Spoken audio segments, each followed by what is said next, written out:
अगर आपका passport expire है या आपका शनाख्ती कार्ड ख़त्म है या आप इकामा एक्सपायर है, खरूज नहाई पे जाना चाह रहे हैं या पाकिस्तानी एम्बेसी से आपको कोई भी काम है और आप अब्बा खमीस के आसपास के इलाकों में मौजूद हैं या सिटी में मौजूद हैं, तो ये वीडियो आपके लिए है। पाकिस्तानी एम्बेसी जद्दा की टीम 22-23 सितंबर 2023 को जुमे और हफ्ते वाले दिन आपके शहर में आ रही है। जुमे वाले दिन 8:30 से 11:30 बजे तक और 2:30 से 5 बजे तक मौजूद रहेगी। हफ्ते वाले दिन 8:30 से 12 बजे तक यहाँ पे होगी। Al Aziziya hotel, Malik Fahd road, Khamis मशीत।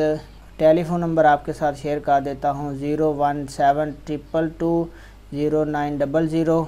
ये फ़ोन नंबर है। आप मोबाइल से अगर डायल करेंगे तो आपने ऐसे ही नंबर को डायल करना है। अगर आपका कोई भी मसला है और आपने एम्बेसी जाना है, उसके लिए आपका टाइम लगेगा, पैसे लगेंगे, काम से छुट्टी होगी, तो आपने अगर आपको कोई काम नहीं तो अपने दोस्तों के साथ वीडियो को शेयर कर देना है। उनको बता देना है कि 22-23 सितंबर 2023 को एम्बेसी की टीम आ रही है जुमे और हफ्ते वाले दिन। अपना बहुत सारा ख्याल रखिएगा। अस्सलाम वालेकुम वरहमतुल्लाह।